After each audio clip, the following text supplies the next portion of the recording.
اعوذ باللہ من الشیطان الرجیم بسم اللہ الرحمن الرحیم۔ السلام علیکم ناظرین، ہماری آج کی یہ ویڈیو حضرت یونس علیہ السلام کے بارے میں ہے۔ قرآن پاک کی سورہ الصفات آیت نمبر 139 میں حضرت یونس علیہ السلام کا ذکر کچھ اس طرح سے بیان ہوتا ہے: وَإِنَّا يُونُسَ لَمِنَ الْمُرْسَلِينَ۔ ترجمہ: اور بے شک یونس علیہ السلام پیغمبروں میں سے تھے۔ حضرت یونس علیہ السلام کا شجرہ مبارک تورات میں مذکور نہیں، اتنا معلوم ہے کہ آپ عبرانی نسل سے تھے۔ ان کے والد کا نام متی یا امتی تھا۔ تواریخ آج تک حضرت یونس علیہ السلام کے عہد کا صحیح سن اور عرصہ قائم کرنے میں ناکام رہی ہے۔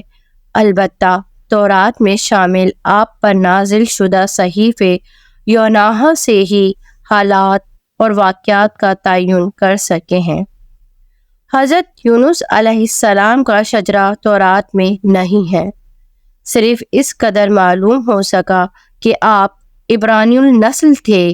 قرآن پاک میں پہلی سورت حضرت یونس علیہ السلام کے نام سے نازل ہوئی ہے۔ عبرانی میں آپ کا نام یوناہ تھا اور قرآن پاک میں عربی میں یونس علیہ السلام کے نام سے اللہ نے ذکر فرمایا ہے۔ قرآن پاک میں ذوالنون اور صاحب الحوت کے نام سے بھی ایک بار ذکر آیا ہے۔ حضرت یونس علیہ السلام جنوبی گلیلی فلسطین کے ایک شہر گات یفر سے تعلق رکھتے تھے۔ ایک اسرائیلی بادشاہ جروہام 790 قبل مسیح کے معاصر تھے۔ آپ اہل نینوا پر نبی مبعوث ہوئے تھے۔ یہ شہر سوری حکومت کا پایہ تخت تھا اور یہ علاقہ موصل میں مرکزی شہر کی حیثیت رکھتا تھا۔ یہ شہر موجودہ عراق کے شمال میں دریائے دجلہ کے ساحل پر موصل کے علاقے میں واقع ہے۔ قرآن پاک نے سورہ الصفات میں اس کی آبادی آیت نمبر 147 میں 1,20,000 بیان کی ہے۔ آپ کو 28 سال کی عمر میں نبوت ملی تھی۔ آپ پر پہلی وحی یروشلم میں نازل ہوئی تھی۔ آپ نے قوم کو راہ راست پر لانے کے لیے بڑی کوششیں کیں، مگر قوم نے آپ کا مذاق اڑایا اور ہٹ دھرمی پر اڑی رہی۔ آخر تنگ آ کر آپ نے انہیں بد دعا دی۔ بعد میں ناراض ہو کر شہر سے نکل آئے۔ 40 دن گزرنے پر بھی آپ کی بد دعا نے اثر نہ دکھایا تو آپ اللہ سے بھی ناراض ہو گئے، کیونکہ اللہ نے بذریعہ وحی آپ کو قہر نازل کرنے کی اطلاع دے دی تھی اور وقت بھی بتا دیا تھا، مگر وقت گزر گیا۔ دراصل یہ ہوا کہ جو ہی قہر کے آثار ظاہر ہونے لگے تو لوگوں نے کپڑے اتار کر بوریاں لپیٹ لیں اور راکھ پر بیٹھ کر آہوزاری کرنے لگے۔ اللہ کو ان کی آہوزاری پر ترس آ گیا اور قہر خداوندی وقتی طور پر ٹل گیا۔ انہیں تو یہ کرنے کی اللہ نے مہلت دے دی، مگر اس التوائے قہر کی وحی حضرت یونس علیہ السلام پر نازل نہیں ہوئی تھی۔ وہ جلد باز نکلے، امت اور رب سے منہ موڑ کر چل دیے۔ ایک گھاٹ پر پہنچے اور کشتی میں سوار ہو گئے۔ تھوڑی دور جا کر کشتی موجوں کے تھپیڑے کھانے لگی تو ملاح اور مسافر گھبرا گئے۔ ضرور کوئی گنہگار یا بھاگا ہوا غلام اس کشتی میں سوار ہے۔ قرار ڈالا گیا۔ 3 بار حضرت یونس علیہ السلام کا نام نکلا۔ پوچھنے پر جواب دیا کہ میں بھاگا ہوا اللہ کا غلام اور گنہگار ہوں۔ آپ کو دریا میں قربانی کے طور پر پھینک دیا گیا۔ اللہ کے حکم سے مچھلی نے انہیں نگل لیا۔ 3 دن اور راتیں مچھلی انہیں لیے پھرتی رہی۔ مچھلی کے پیٹ میں خدا کو پکارتے رہے، دعا مانگتے رہے۔ اللہ نے آپ کی دعا اور توبہ قبول کی۔ مچھلی نے آپ کو کنارے پر اگل دیا۔ مچھلی کے پیٹ میں رہنے سے آپ کو کمزوری اور نکاہت کے مارے بے ہوش ہو گئے۔ اللہ نے اپنی رحمت سے آپ پر کدو کی بیل کا سایہ کر دیا۔ جب صحت بحال ہوئی تو سجدے میں گر گئے، شکرانے کی نماز ادا کی۔ اللہ نے وحی نازل فرمائی کہ اے یونس، تم بد دل ہو کر کہاں جا رہے تھے؟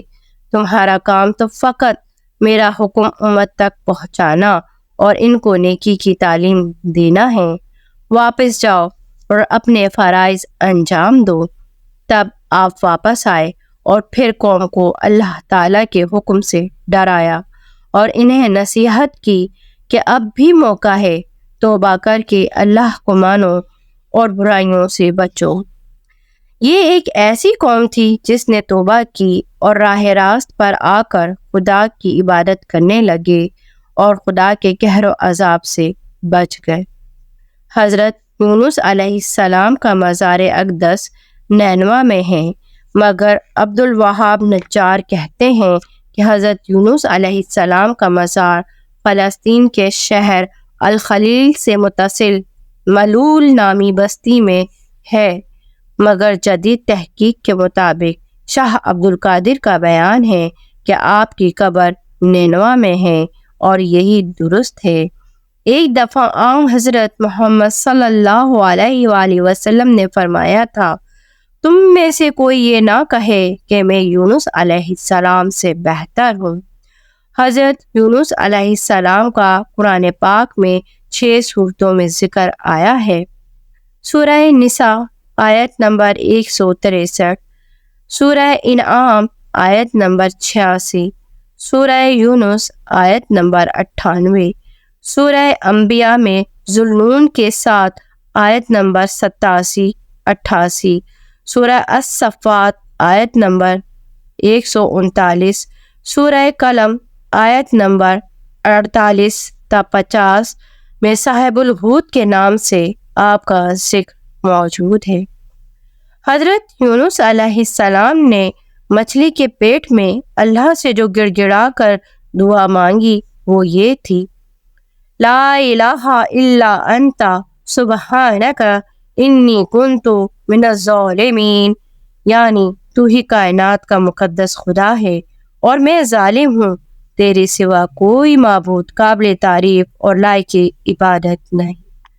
ناظرین، یہ تھی ہماری آج کی ویڈیو جو حضرت یونس علیہ السلام کے بارے میں تھی۔ ہمیں امید ہے کہ آپ کو ہماری آج کی یہ ویڈیو بہت پسند آئی ہوگی۔ مزید اس طرح کی ویڈیوز دیکھنے کے لیے ہمارے چینل کو لائک، شیئر اور سبسکرائب کرنا نہ بھولیں اور ساتھ ہی بیل آئیکن کے بٹن کو بھی پریس کر دیجیے تاکہ ہماری ہر آنے والی ویڈیو آپ کو بروقت اور بآسانی مل سکے۔ شکریہ۔